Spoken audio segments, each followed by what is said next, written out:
desaparecen durante una o varias horas, a veces incluso hasta días, aparecen con una pérdida de tiempo que no recuerdan obviamente. Algo que tienen en común todas las abducciones es que los protagonistas tienen un cambio de vida radical. Efectivamente, el comportamiento de cara a sus familias. Estos seres que se plantan de noche en la habitación de los humanos tienen ahora un nombre: visitantes de dormitorio. Hay duendes que siguen a las personas a las que atemorizan en sus nuevas viviendas. Que hay otro duende aquí en Las Urdes que a lo mejor su característica más importante es la glotonería. Tenemos hadas en Extremadura que viven hechizadas, presas de algún conjuro y están ancladas en lugares como castillos, torres, fuentes. Extremadura es una tierra repleta de leyendas, muchas de las cuales han llegado hasta nuestros días, contadas de generación en generación. Pero, ¿qué hay detrás de estas creencias? Proponemos un viaje por la parte más curiosa de la historia extremeña para descubrir qué se esconde tras el mito.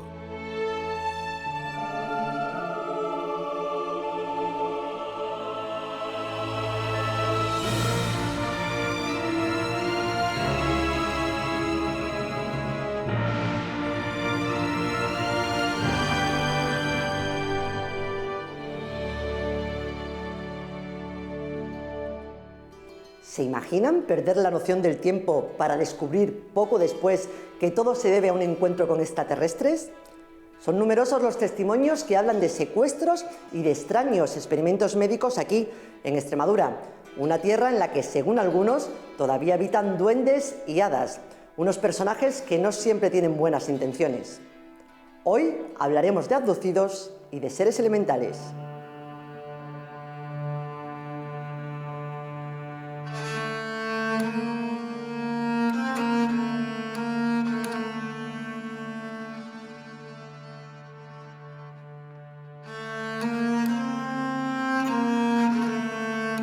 Elías dijo a Eliseo: «Pide lo que quieras que yo haga por ti, antes de que yo sea separado de ti». Y Eliseo dijo: «Te ruego que una doble porción de tu espíritu sea sobre mí». Y él dijo: «Has pedido una cosa difícil. Sin embargo, si me ves cuando sea llevado de ti, así te sucederá. Pero si no, no será así». Y aconteció que mientras ellos iban andando y hablando, he aquí, apareció un carro de fuego y caballos de fuego que separó a los dos, y Elías subió al cielo en un torbellino. Reyes 2:9.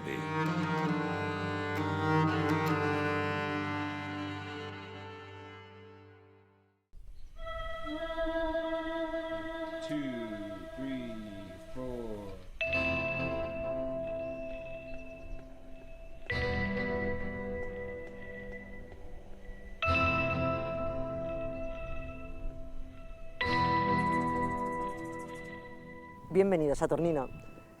Hoy queremos hablar de uno de los mitos más curiosos relacionados con el fenómeno ovni, las abducciones. Y queríamos hacerlo con uno de los principales estudiosos de la ufología. Gracias por la consideración. Son personas que afirman haber sido raptadas por supuestos tripulantes de naves extraterrestres.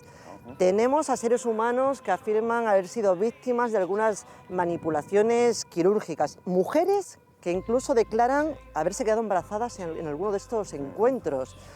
¿Existe alguno de estos casos en Extremadura? Pues efectivamente he tenido la suerte de conocer varios casos aquí en Extremadura, seguramente habrá muchos más, y algunos, por desgracia, no los he podido desarrollar o terminar de completar como yo hubiera querido por la complejidad precisamente y lo delicado de estos casos. Hay que tener en cuenta que estamos hablando de casos increíbles contados por personas creíbles. Entonces, desde una persona que, una ama de casa con varios hijos, que se despierta una mañana con una serie de marcas en su vientre, a modo de, digamos, como mensaje, desde algún profesor que desaparece en una carretera y es hallado casi 24 horas después, sin que recuerde nada de su experiencia. Uno de los fenómenos más interesantes y más desconcertantes vinculados al fenómeno OVNI sigue siendo hoy el de las abducciones, es decir, el de esas personas que dicen haber sido secuestradas por criaturas que no son de este mundo, sometidas a todo tipo de análisis médicos o científicos en un sitio aséptico y devueltos otra vez a su vida cotidiana, quizá con una marca, con una cicatriz, con un chip de seguimiento, con algo por el estilo. Este esquema que acabo de relatar, en realidad lo encontramos asociado al mundo de las hadas, a criaturas mágicas del mundo antiguo, a las brujas, donde secuestraban a niños, se los llevaban a una cueva y les sometían a todo tipo de pruebas y luego eran devueltos. Es decir, es algo que desde mi punto de vista está muy dentro de la psique humana. La pregunta es, ¿obedece a causas ajenas, físicas, reales, o todo es producto de la imaginación o de la percepción humana? Yo no tengo la respuesta, no la tengo a fecha de hoy, pero creo que hay que seguir estudiando este asunto con muchísimo interés, porque forma parte de eso que llamamos ser humano. Saturnino, todos estos casos quiero que me los cuentes luego con más detenimiento, pero ¿cómo comienza esta historia de las abducciones? En casi todos los casos, digamos que viene a ser, lo podemos ver más adelante, como si fuera una especie de patrón común. Tienen una especie de línea de desarrollo. Uno es, lógicamente, la observación del sujeto. El sujeto es observado, el sujeto es, digamos, apartado, ocurren una serie de circunstancias, desde la parada del vehículo, supuestos fallos, una luz que aparece en el cielo. Hay un silencio absoluto y a partir de ese momento ocurre la experiencia. Una experiencia que puede ser más traumática, menos traumática, pero en casi todos con el mismo patrón. Desaparecen durante una o varias horas, a veces incluso hasta días, aparecen con una pérdida, lo que llaman los ingleses y americanos missing time, es decir, una pérdida de tiempo, que no recuerdan obviamente, y esa experiencia la empiezan a ir recuperando o bien por marcas traumáticas o bien hay algo que les estimule, una película, un libro, algo que hace que eso vaya aflorando otra vez poco a poco.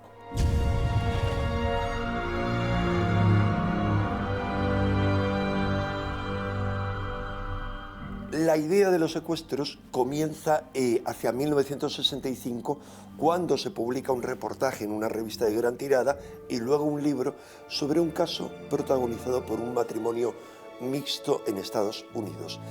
Esta pareja iban por carretera y pierden un tiempo con el que no se saben qué han hecho después de ver algo extraño en el cielo. Cuando son hipnotizados, recuerdan o creen recordar haber sido llevados a bordo de un ovni y ahí sido sometido a toda una serie de operaciones, y también recuerdan que les han mostrado un mapa estelar y un largo etcétera.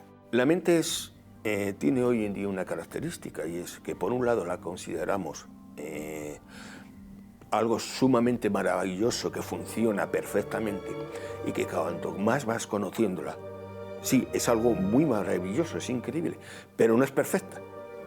Hay muchos errores de funcionamiento dentro de nuestro cerebro. El hecho de que en un momento determinado una persona considere que ha sido abducida y llevada a otra zona del planeta o del país o lo que sea. Bueno, lo primero habría que ver, y ahí no puedo evitarlo, ver la realidad de ese fenómeno. Por desgracia, todos esos grandes abducidos que han aparecido de un extremo a otro del planeta con los años, se ha demostrado que era falso. Todos, no hay ninguno que se salve.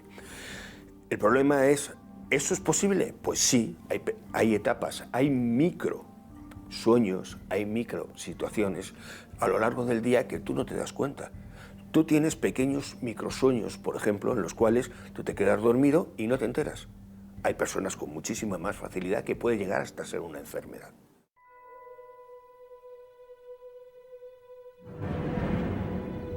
Esa persona puede tener en un momento determinado un sueño, creerse que ha aparecido 30 minutos después en otro sitio, y si estaba viajando en un avión, pues a lo mejor ha llegado a su destino y no se ha dado cuenta. Pero la sensación que él tiene es que ha sido subirse y aparecer en el otro lado. Esas cosas hay que analizarlas mucho antes de darle una base, porque el problema pueden ser situaciones normales. Hablamos de casos extremos, no son casos habituales en las personas, y en estos casos extremos hay que medir muchas cosas antes de darle una explicación extraña.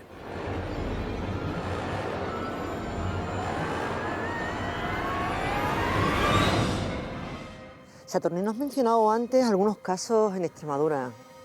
Sí, hablaba especialmente de dos y podemos tocar uno que sería, a mí me ha llamado mucho la atención por la interacción que hay tanto con el testigo como con los medios mecánicos, es decir, con el vehículo. Un técnico que viene de hacer unas reparaciones de Azuaga va en dirección a Hornacho, él mismo llena su furgoneta de combustible y aparece un ancianito que se brinda a decirle que el mejor camino es un camino prácticamente de tierra por el que va a cortar. Coge ese camino y al poco se queda parado.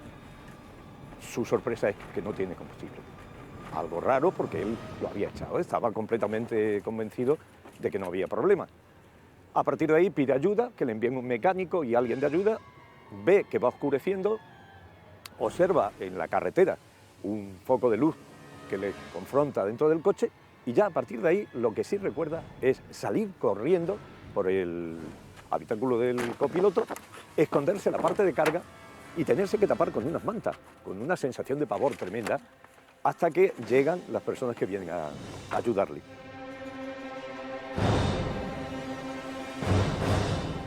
Lógicamente esas personas, los jóvenes, se quedan asombrados al verle con las mantas sobre la cabeza. Y él les dice, ya está bien, lleváis 3/4 de hora para venir. Dice, no, llevamos 2 horas. Porque es que hemos entrado en el camino, tal y como tú nos indicabas, y el coche se nos ha parado. ¿Y por qué? Pues nos hemos quedado sin combustible, cosa curiosa. Y hemos tenido que utilizar parte del tuyo, pero es más, el coche empezó a andar a tramos, es decir, arrancaba y se paraba, hasta que ha habido una luz que ha pasado por encima de nosotros y a partir de ese momento hemos recuperado todo el movimiento en el coche.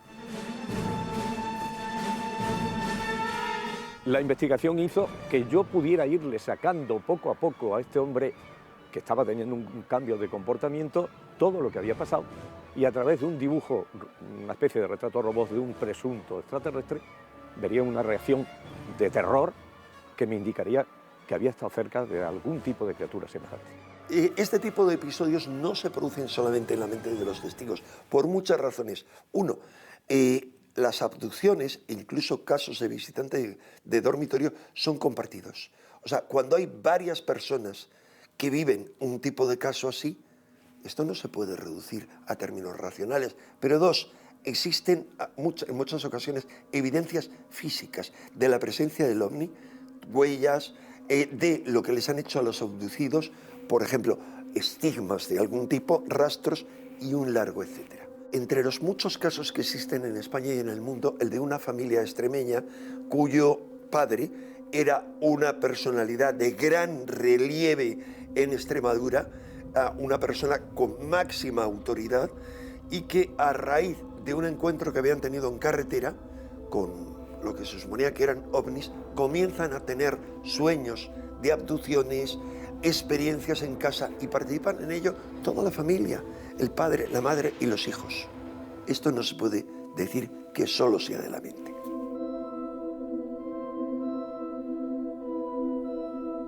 Pero quiero que me cuentes un caso ocurrido en Mérida en el que una persona afirma haber subido a una nave espacial donde unos seres con cráneos enormes y ojos negros y extremidades como garras lo abdujeron.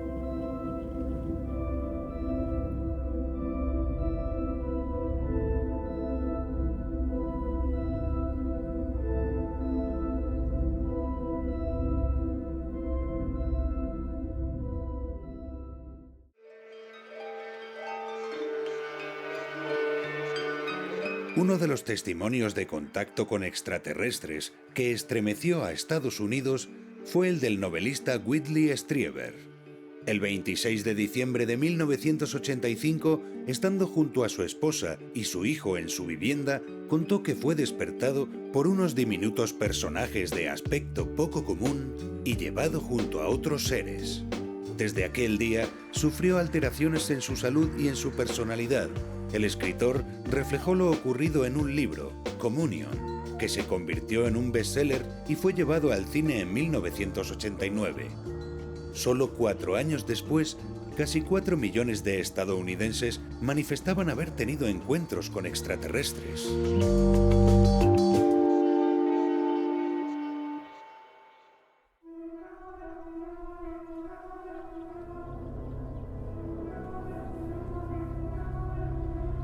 Hay un caso de abducción en Mérida del que tú tienes todos los documentos médicos y en el que el testigo quedó totalmente traumatizado. Sí, efectivamente. Es un caso, digamos, muy complejo, en el que un profesor de Bellas Artes que está pasando unos días de vacaciones da un paseo con 2 chavales, luego los despide y se queda al pie de esta sierra que tenemos al fondo, descansando a la sombra de un árbol.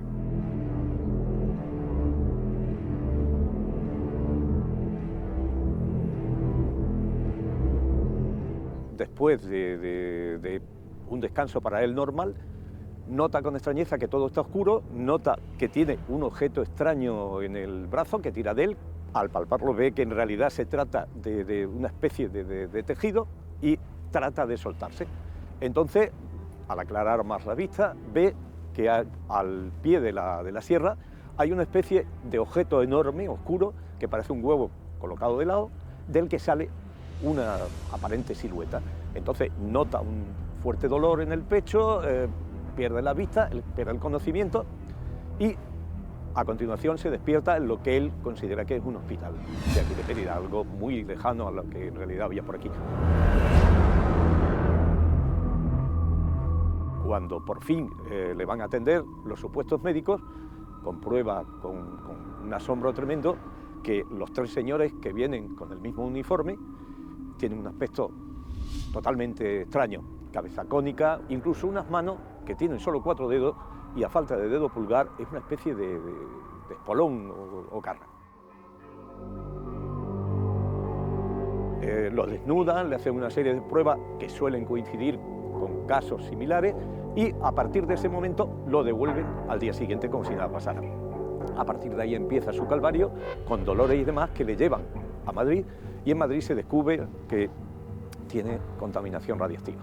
Pasa por una serie de peregrinajes hasta el punto de que hay extraños objetos en su cuerpo que le tienen que sacar y descubren que ha tenido una experiencia extraña. Y a partir de ese momento empieza a tener esa serie de complicaciones y de trauma que ya le irían llevando enfermedad tras enfermedad hasta prácticamente sus últimos días. Hay personas que dicen haber sido abducidas y los hay que incluso dicen que se les ha implantado algún tipo de chip. Hay casos en los que se han sacado ese chip, se ha analizado, sin resultados concluyentes, esto hay que decirlo.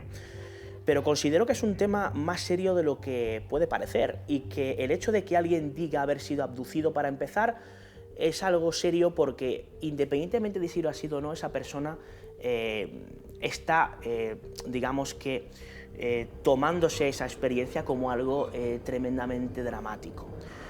Y la mayoría de los casos que yo conozco son casos de personas que a mí me transmiten mucha credibilidad, que yo no tengo por qué dudar tajantemente de lo que me cuentan en lo que respecta a la negación del fenómeno, que creo que habría que tomarse realmente en serio y empezar a analizar lo que hay detrás de esas abducciones. Yo no lo sé, pero no tengo tan claro que todas y cada una de ellas puedan ser fácilmente explicadas.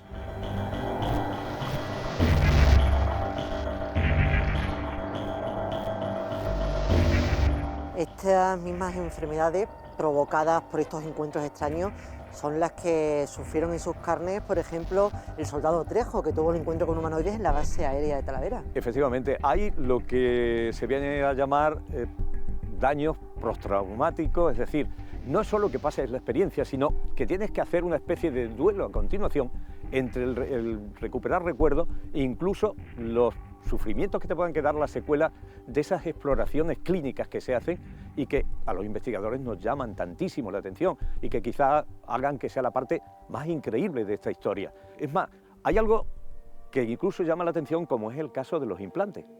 Es decir, a las personas que tienen algo se les detectan una serie de objetos por los que a partir de ahí pueden ser estudiados o seguidos.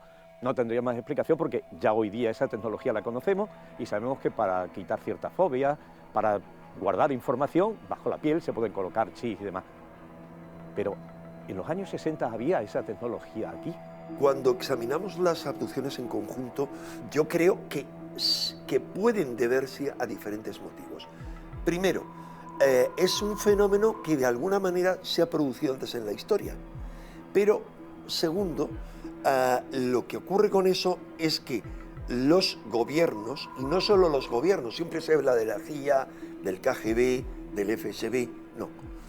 Los grupos de poder que de alguna manera controlan el mundo con sus servicios de inteligencia privados y sus equipos, pueden estar llevando a cabo no solo experimentos, de hecho serían una continuación de los experimentos como el MK Ultra.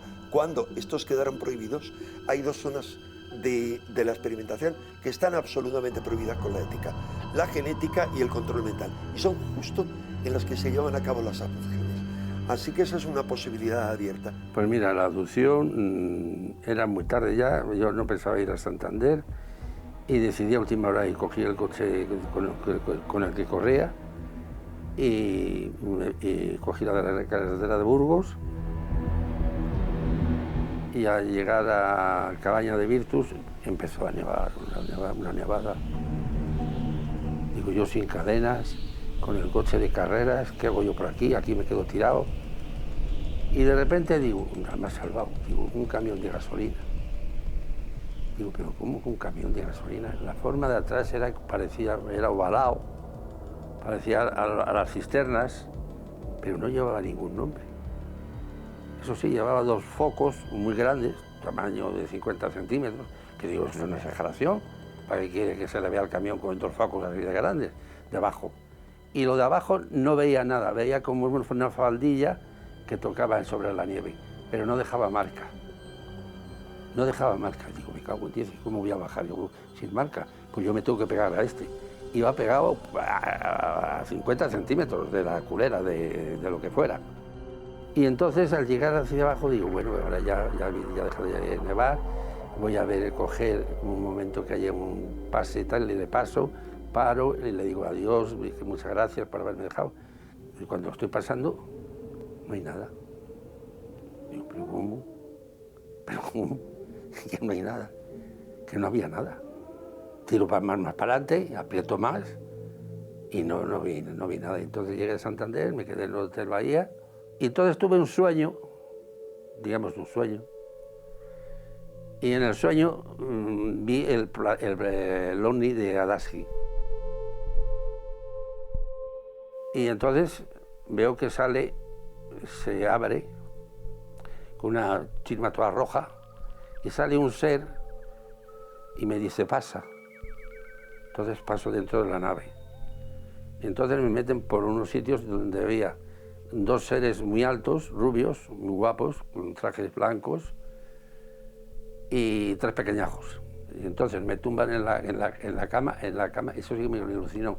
La cama era como de cristal, pero no tenía chisme que se apoyaba en el aire. Y bueno, ahí quedó la cosa, y ahí me quedé dormido y tal y cual. Y por la mañana cuando me voy a afeitar, me dijo, digo, ¿qué es esto? Y tenía abierto desde aquí hasta aquí, que se ve la raya, de la profundidad que la he visto antes. Hay otra aquí más pequeña, pero es esta. Y era de color violeta. Y yo nunca había visto una cicatriz de color violeta. Claro, al ver aquello, pues dije yo, esto me lo han hecho. Algo que tienen en común todas las abducciones es que los protagonistas tienen un cambio de vida radical. Efectivamente, el comportamiento de cara a sus familias es totalmente diferente. Es decir, pasan de ser a lo mejor una persona sin prejuicio a empezar a valorar ciertas cosas o a tener ciertos miedos o a preocuparse a lo mejor por personas cercanas. Si tienen alguna hija, empiezan a sobreprotegerla. Es decir, tienen algo que en conciencia, incluso aunque no recuerden lo que le ha ocurrido, les va a cambiar mucho su manera de ser. pueden volverse más religiosos o al revés, pueden cambiar de pareja en el sentido de que ya consideran que la vida que ellos llevaban no es la normal. Sí, se producen profundos cambios. Pero si hay algo realmente inquietante en las abducciones son las mujeres que afirman haberse quedado embarazadas en estos encuentros, incluso las personas que afirman haber tenido contacto sexual con los extraterrestres.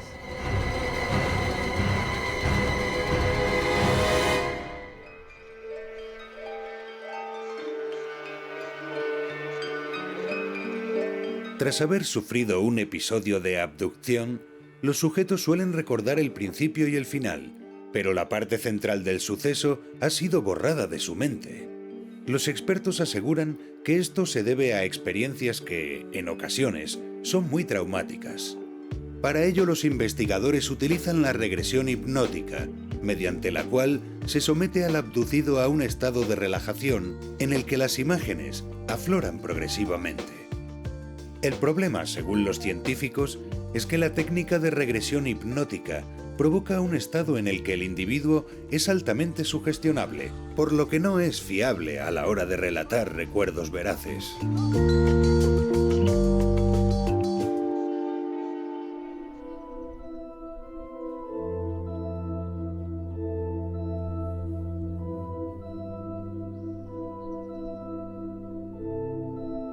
Entonces, ¿hay casos de mujeres abducidas que han quedado embarazadas en Extremadura? Sí, de forma bastante confidencial y a través de un miembro de un hospital pacense me pude enterar que efectivamente había habido un caso en un adolescente que por las connotaciones era bastante delicado. Lógicamente fue un trauma para la familia, pero aún fue peor cuando se despertó una noche gritando y tenía síntomas de un aborto. El problema continuó en el hospital hasta que se pudo averiguar de que en realidad las circunstancias no eran las normales y entonces tanto el centro hospitalario como la familia lo trató de la mejor manera. Se le hizo ver que había sido un embarazo psicológico, no tenía, digamos, efectos secundarios y entonces, lógicamente, la familia me pidió, por favor, que olvidara el caso, que tratara de no acercarme a la chica y tuve que quedarme con, digamos, la sorpresa por un lado y el ansia de querer saber. Pero no solo se ha dado aquí, sabemos que hay casos prácticamente por todo el mundo.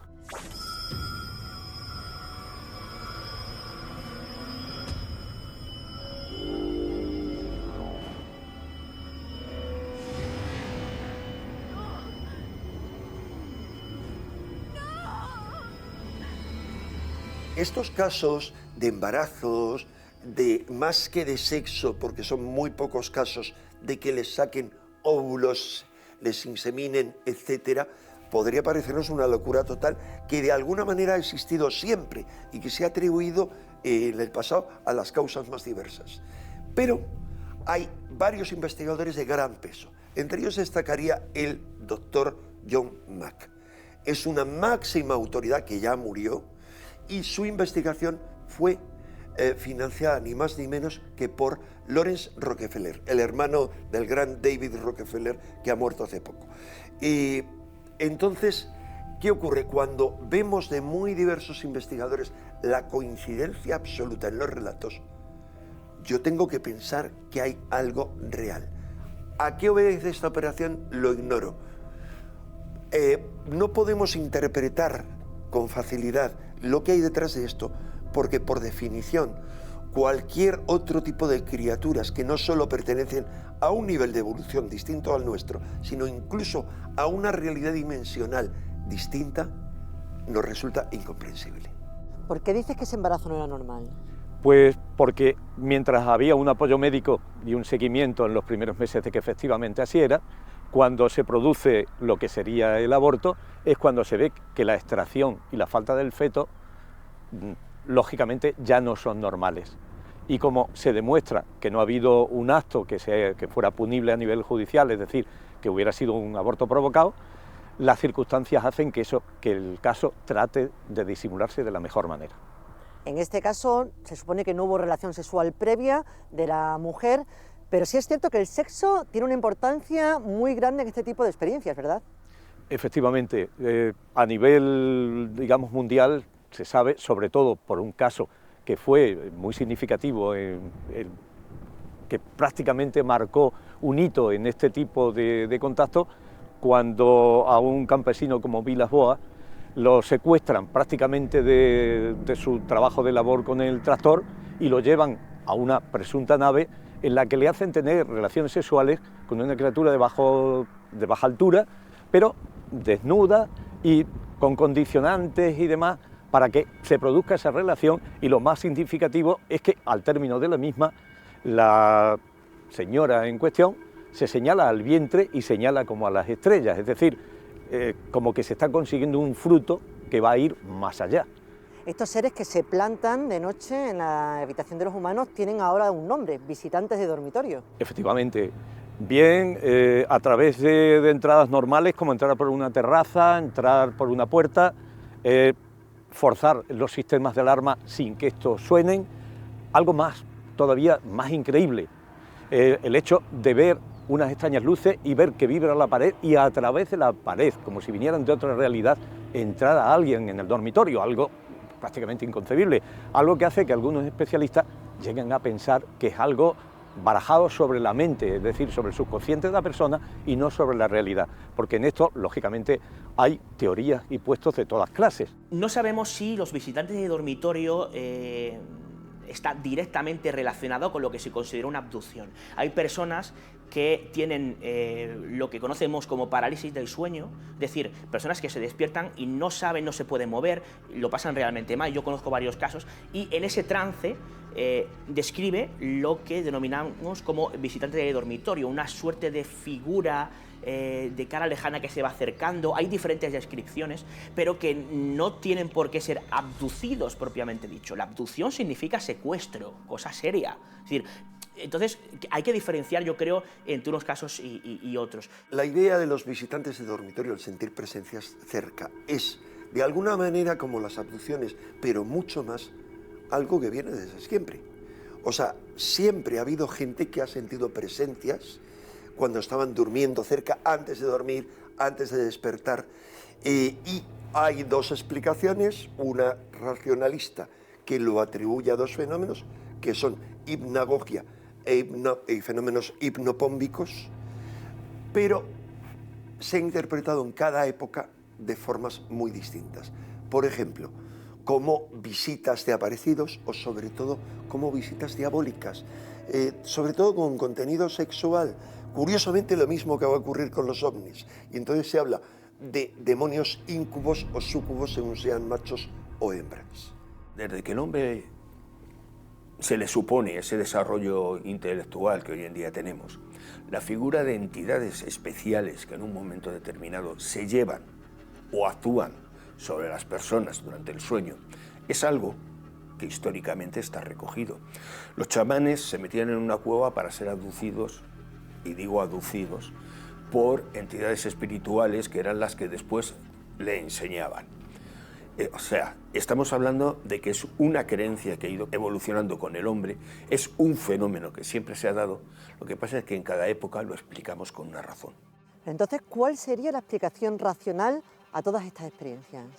Hay muchas y múltiples teorías, volvemos a lo mismo, son casos increíbles, desde visitantes del futuro, desde seres extraterrestres, seres de otras dimensiones, seres incluso de civilizaciones anteriores que vuelven ahora. Es decir, el abanico es tan amplio como inconcebible. Es decir, a cualquier teoría podemos encontrarle otra opuesta. Saturnino, pues muchas gracias por habernos dado todas las claves para poder conocer un poco más esta misteriosa faceta del fenómeno ovni. Gracias a vosotros.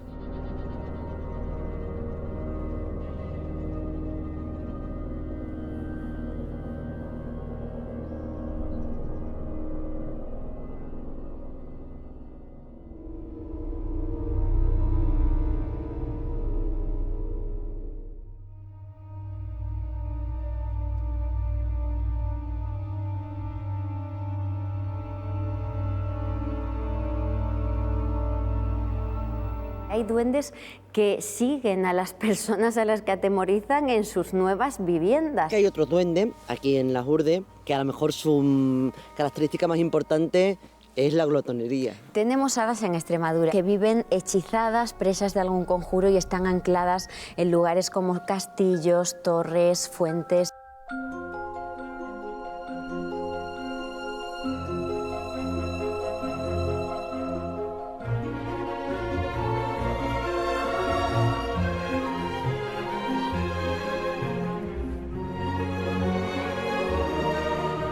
Las hadas, las bellas hadas, existen, mi dulce niña.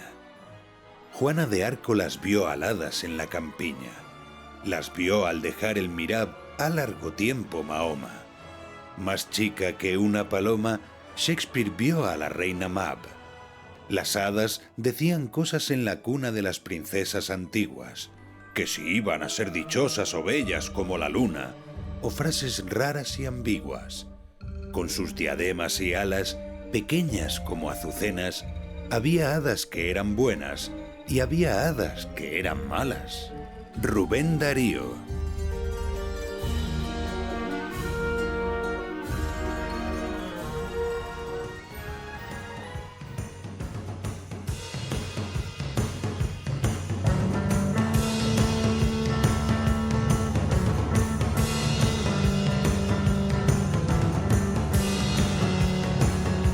Hoy vamos a recuperar unos seres casi olvidados, los duendes. ¿Tenemos duendes en Extremadura? Tenemos duendes que han obligado a familias a salir de sus casas porque les hacían la vida imposible. Hay también manos que te atacan mientras duermes y te provocan pesadillas. Tenemos seres malignos que se introducen dentro del cuerpo de las víctimas y hasta duendes que protegen enclaves, lugares sagrados, como por ejemplo un gigante morado que dicen que vivía en las afueras de Plasencia protegiendo un tesoro y atacando a los incautos que osaran adentrarse en su territorio. Bueno, vemos que hay un montón de categorías, pero ¿qué es exactamente un duende? Pregunta de complicada respuesta, Israel, porque no son humanos, no son ángeles, no son espíritus, pero a la vez son todo eso y más. Serían esos seres, espíritus vinculados a la naturaleza, que viven en un espacio y tiempo distinto al nuestro, pero que a la vez interactúa, normalmente invisibles para nosotros, pero no por ello menos reales, porque como mínimo existen en nuestro inconsciente colectivo. Los hay más vinculados a la tierra, como por ejemplo el caso de los gnomos, otros cuyo elemento principal o característico es el agua, como el caso de las ondinas, y aquí en Extremadura abundan esos espíritus juguetones que gustan de asustar y sorprender a los humanos con sus trucos. Todas las manifestaciones de criaturas mágicas eran entendidas desde la antigüedad como manifestaciones de seres elementales, es decir, como habitantes de un reino paralelo al nuestro. Y el hecho de que hoy en día ya no haya contacto con ese reino tiene que ver, según muchos psíquicos videntes de los últimos siglos, en que cada vez se ha ido distanciando más del nuestro a raíz de la aparición de la tecnología y de la destrucción ecológica. El origen de los duendes nace con las religiones, con la mitología que toda religión lleva consigo, desde la religión celta, los propios romanos tenían su duende, incluso la religión egipcia también tenía este tipo de creencias y de entes, ¿no? Ha sido una amalgama de entes que se han venido, digamos, disparando históricamente, cada uno con un nombre diferente, porque se le cambia en función de la religión dominante que en ese momento existe, pero es cierto que también hay religiones que no toleran y aceptan el tema de los duendes como tal, por ejemplo el cristianismo.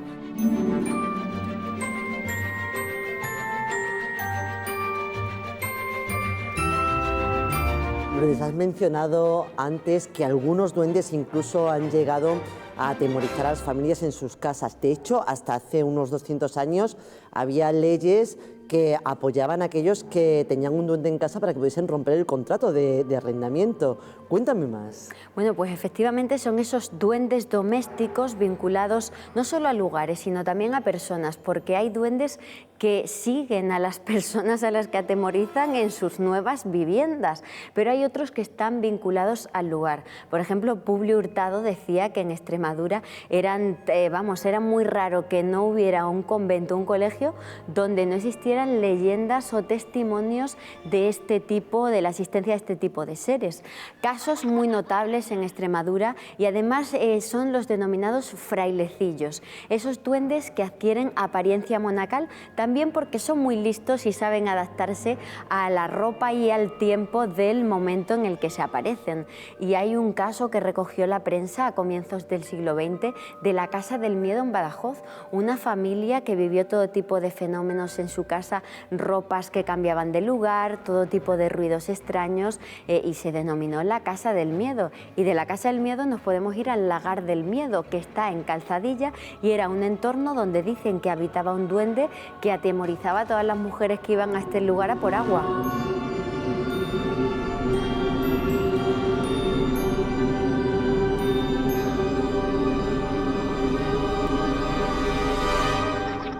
¿Tiene realmente algo que ver con el maligno? Sí, efectivamente hay un tipo de duende relacionado con el demonio que serían las denominadas manonas, un tipo de duende que abunda sobre todo en Extremadura pero también en Castilla, y son una especie de manos gigantescas que se dedican a cambiar de sitio los objetos de las casas en las que habitan. Tampoco nos podemos olvidar que hay quien dice que los duendes extremeños son una especie de demonios, de seres diminutos y débiles que se dedicaban a infundir miedo y temor a los hombres sabios.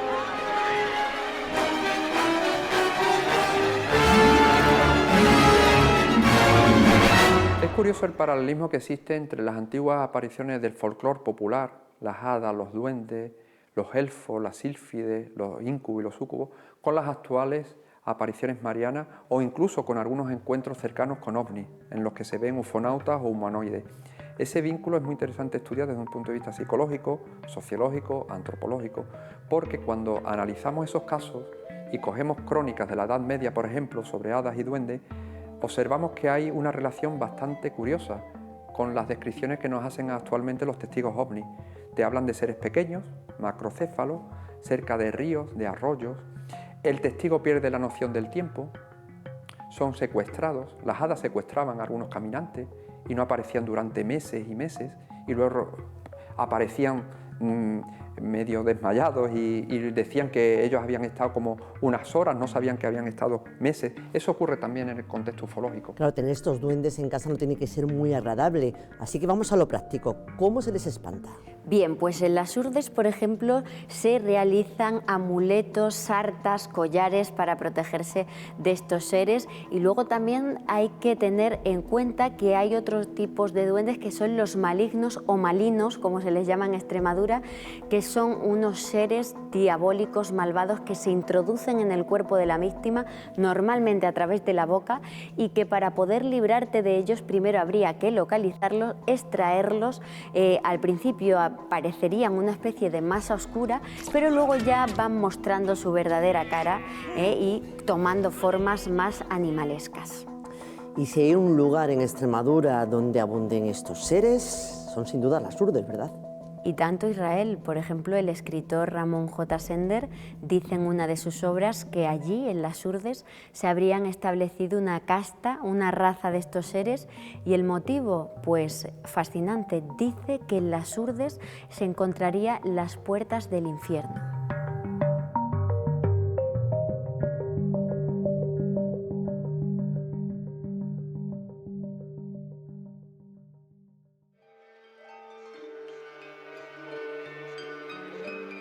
Se dice que los duendes, al igual que del resto de seres elementales que formaban parte de la legión de ángeles caídos, que no fueron tan buenos para salvarse, ni tan malos como para ser condenados.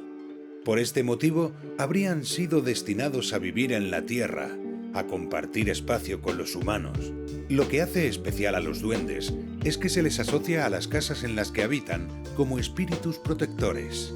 Pero el gusto de muchos de ellos por las travesuras ha originado que también se les relacione con el mundo de los difuntos, como si fueran la sombra de los que han muerto antes de que llegue su momento.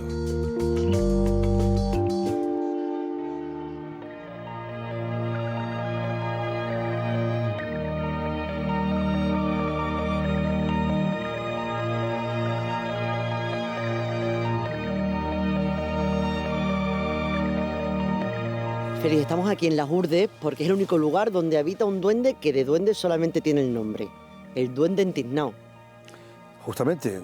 Y efectivamente el duende entiznado es un personaje altísimo, grande, que con el sombrero alto que lleva de tipo sombrero de copa o semejante, roza las nubes del firmamento y entonces él va por las montañas e intenta hacer el bien. Además se llama entiznado porque es negro como un tizo, como un tizón, negro por completo.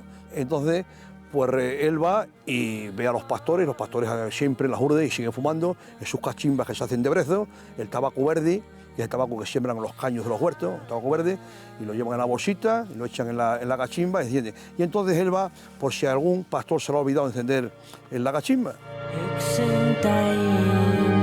Hay muchos tipos y muchas clases de seres en el mundo. Todo el mundo puede recordar, supongo, esto de que si hay ángeles, arcángeles, querubines, potestades, etc., ¿no? Bueno, ahora con tantas películas, aunque la gente ya no se acuerde de cuando era pequeño y leía libros, pues están los gnomos, las hadas, los duendes, las sílfides, la salamandra. Hay muchas imágenes de seres que se les quiere dar en plan Disney una cierta animación antropológica, ¿eh? Y bueno, pues historias hay muchísimas. Fíjate, este comportamiento sí es de duendes, porque los duendes pueden ser muy generosos, pueden darte cosas, pero también pueden ser muy rencorosos si no aciertas a pedírselas bien o no eres agradecido, ¿verdad? Sí que hay otros duendes aquí en Las Urdes que a lo mejor su característica más importante es la glotonería. Sí, justamente, el duende glotón por excelencia es el duende jampón. El duende jampón, del cual se dice que al duende jampón lo mismo le da tocino que jamón. Es un duende que entra en los sobrados, en las trojes, y arrampla con todo lo que hay. Lo mismo se come los millos que están para echárselo a los guarrapos, que se come la chacina que está en las bodegas. Hay algunos duendes que incluso tienen su mujer, tienen la duenda, que comen castañas, ¿no? Roen castañas. Sí, pero ese es el duende zungulutero. El duende zungulutero es otro duende, otro trasto. El trajo, viene el nombre, lo que daban el trajo, y el cual, pues, también entra en casa y hace montones de perrerías. La gente dormía, le soplan las orejas, entonces dice que la llenan de gas y por la mañana están que reventar, que no pueden, que están totalmente indigestados por completo. Es muy interesante ver que en Extremadura, como en el resto de España y el resto del mundo, se dan las mismas categorías de seres mágicos. Son categorías diversas. Por ejemplo, los gigantes o los jáncanus y jáncanas, que reciben nombres paralelos, por ejemplo, en Cantabria, pero también en otras partes del mundo, y sus características son idénticas. Esto no puede ser atribuido a la pura imaginación. Es mucho más frecuente cuando hablamos de duendes como el del ladrillar o de los frailecillos. Esas criaturas traviesas que crean todo tipo de problemas en las casas se dan a nivel universal. En África se han dado, en Asia extrema, con las mismas características. En Australia, eso no puede deberse a la imaginación, sino a la intervención de unas manifestaciones reales.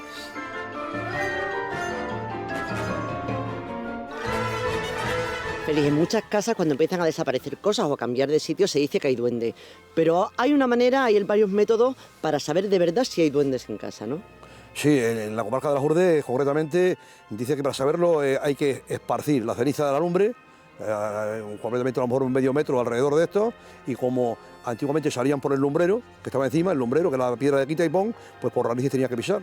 Y si por la mañana se levantaban los dueños y veían en la ceniza las típicas pisadas del dueño, las pisadas chiquininas, completamente, y los duendes han estado. Y después empezaban a mirar y claro, efectivamente, tenían la casa patas arriba. Es maravilloso cómo se conserva aquí en Las Urdes, ¿verdad?, esta mitología duendil.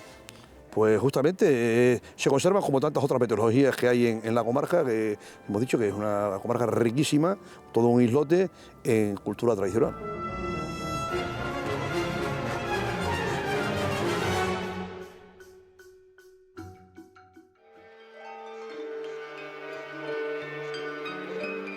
Las leyendas de hadas se cuentan por toda España. En Cantabria habitan las mozucas de agua o las anjanas, hadas de buen corazón opuestas a la ojáncana.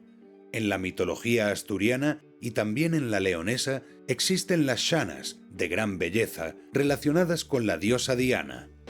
Hay que tener cuidado con ellas, porque muchos aseguran que cambian a sus hijos por bebés a los que roban. En el País Vasco, la gran diosa Mari es el personaje mitológico femenino por excelencia. Habita en las montañas, un espacio donde también aparecen las lamias. Si vamos a Galicia, nos encontramos a las mouras, que viven bajo tierra o bajo agua, y que según la tradición, como las meigas, a ver las ailas.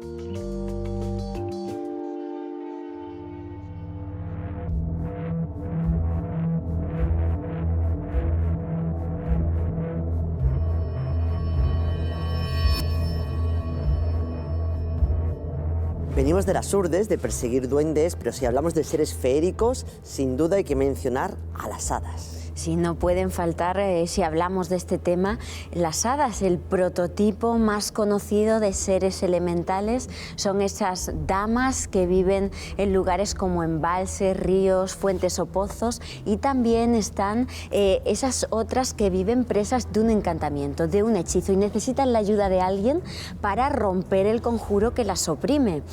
Cuando hablamos de las hadas, Israel, tú sabes que la gente pone cara de incredulidad, pero lo cierto es que hay muchos estudios y muchos documentos que hablan de encuentros con estos seres en época medieval. Lo que pasa que dicen que habrían disminuido su encuentro paulatinamente con los humanos, y luego también está que a la hora de describir estos seres se han dado muchas contradicciones. Por un lado, la mayoría de la gente tiene en su mente pues el prototipo de hada como un ser bello, con apariencia humana, joven, con buenos sentimientos, pero ojo, también hay hadas que tienen sentimientos más mundanos, que son muy egoístas y muy codiciosas.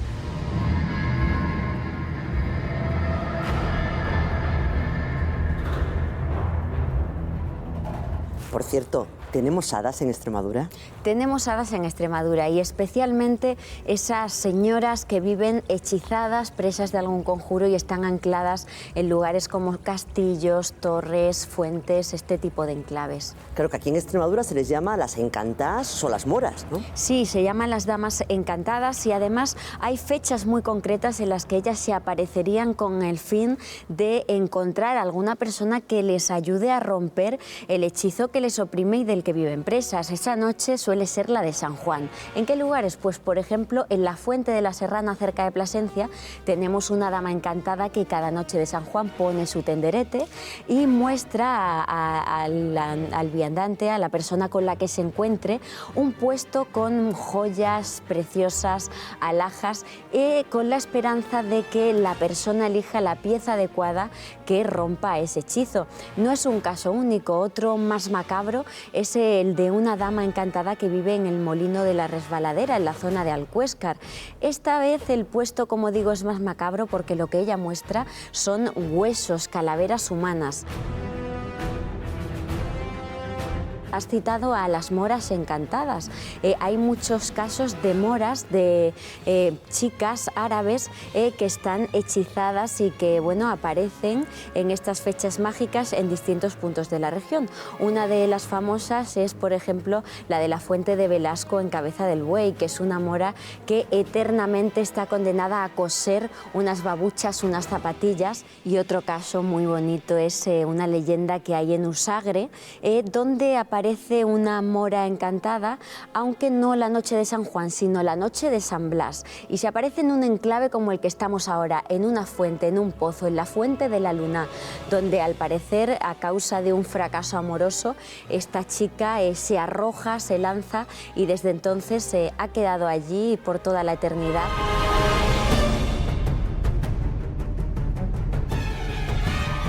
Bueno, cuando miras la vida de estos seres elementales de la naturaleza, una de las cosas básicas que te dice cualquier manual, incluso te lo decía Paracelso, es que viven en los 4 elementos, y uno de los elementos es el agua. Entonces, no es impensable que estas criaturas, muchas de estas criaturas, el agua, tanto el agua dulce como el agua salada, sea su principal hábitat. Y muchas de las leyendas que tienen que ver con los seres elementales de la naturaleza con aspecto femenino tienen que ver con ríos, con fuentes, con manantiales, con lagos o con mares. Y de ahí que se hable de ninfas, de náyades, de nereidas, de sirenas o de ondinas, todos ellos elementos relacionados con el agua. Pero además hay otras que a mí me llaman muchísimo la atención, que son las que se convierten no solo en animales, sino en un animal muy concreto, ¿verdad? Pues sí, son las que conocemos como las gallinas mágicas, personas que viven encantadas pero que además se convierten en animales. Es un caso bastante desconocido que no abunda en muchas regiones, pero aquí en Extremadura tenemos notables ejemplos. El más importante, el de la princesa encantada de Cáceres, que da origen a la leyenda de un poco la fundación cristiana de la ciudad.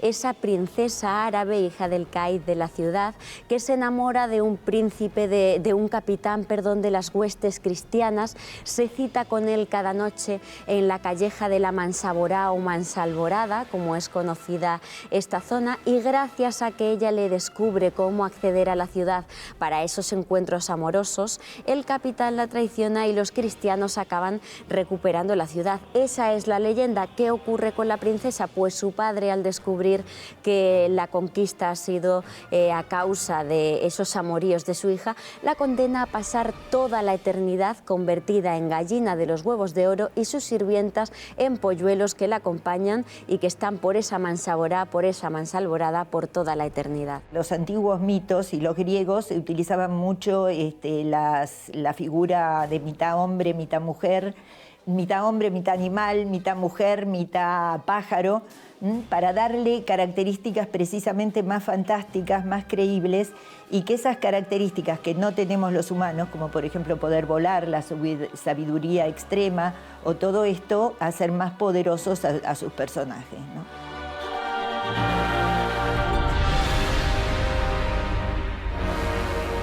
Lourdes, ¿tú crees de verdad que existen las hadas?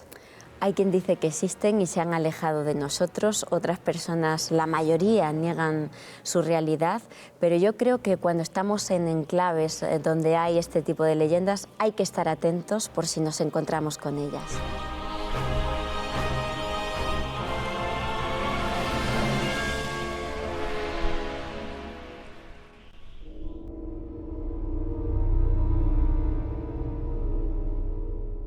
Estas son solo algunas de las leyendas que pueblan Extremadura.